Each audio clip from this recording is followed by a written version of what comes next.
थंडीच्या दिवसात सरसोचा साग नाही खाल्ला तर कसं होणार. आणि ही भाजी बनवायला एकदम सोपी आहे आणि झटपट तयार होते. तुम्ही नक्की ट्राय करून बघा. यासाठी काय करायचं आहे, सरसोचे पानं घ्यायचे आहे, त्यात थोडी मेथी घ्यायची आहे आणि थोडी पालक भाजी घ्यायची आणि त्याला स्वच्छ धुवून कुकरमध्ये आपल्याला शिजवून घ्यायचे आहे. तर शिजवताना त्यात काय करायचे, मी इथे 2 टोमॅटो घेतले, बारीक टोमॅटो घेतले होते आणि त्याला बारीक बारीक चिरून घेतलेलं आहे. आणि मी इथे ओला लसणाचा वापर केलेला आहे, कारण की थंडीच्या दिवसात ओला लसूण भरपूर येतो आणि त्याची चव पण खूप छान लागते. आणि 2 हिरव्या मिरच्या टाकल्या, त्या तुम्ही कमी जास्त करू शकता आपल्या चवीप्रमाणे.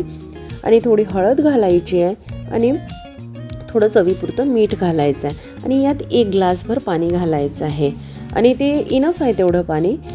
आणि नंतर मग काय करायचं आहे, कुकरला झाकण लावून घ्यायचं आहे आणि कुकरला हाय फ्लेमवरच 3 ते 4 शिट्या होऊ द्यायचे. ही भाजी लवकर शिजते.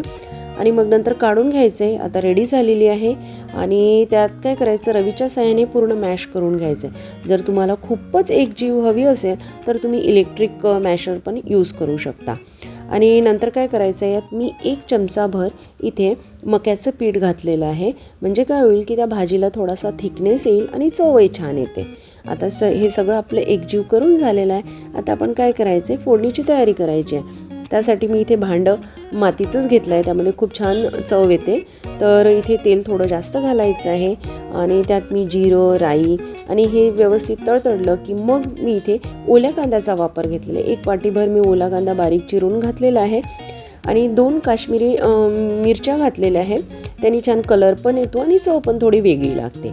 आणि थोडंसं शिजून झालं आहे की मग इथे पुन्हा मी ओल्या लसणाचा वापर केलेला आहे. त्यामुळे या भाजीची चव अप्रतिम लागते. आणि तुम्ही नसेल ओला लसूण तर तुम्ही साधा आपला लसूण पण टाकू शकता. आणि हे व्यवस्थित असं थोडंसं परतून झालं आहे आपलं छान व्यवस्थित की मग आता पण त्यात आपले मसाले घालायचे आहे. इथे मी लाल मिरची पावडर, थोडा मसाला वापरलेला आहे, धने जिरे पूड, पुन्हा थोडी हळद घातलेली आहे. तुम्ही आवडीप्रमाणे ते मसाले कमी जास्त करू शकता. आणि नंतर मग आपली ही शिजवलेली भाजी आहे ती यात घालून द्यायची आणि थोडा वेळ असं व्यवस्थित अशी मिक्स करून घ्यायचं आहे. आणि मग याला झाकण ठेवून 4 ते 5 मिनटंपर्यंत शिजवून घ्यायचे आहे. थोडं मीठ टाकायचं आहे चवीपुरतं, कमी जास्त ते करू शकता. आपली भाजी रेडी आणि वरून मग छान कोथिंबीर टाकायची आहे आणि आपली सरसोचा साग रेडी. तुम्ही नक्की ट्राय करून बघा.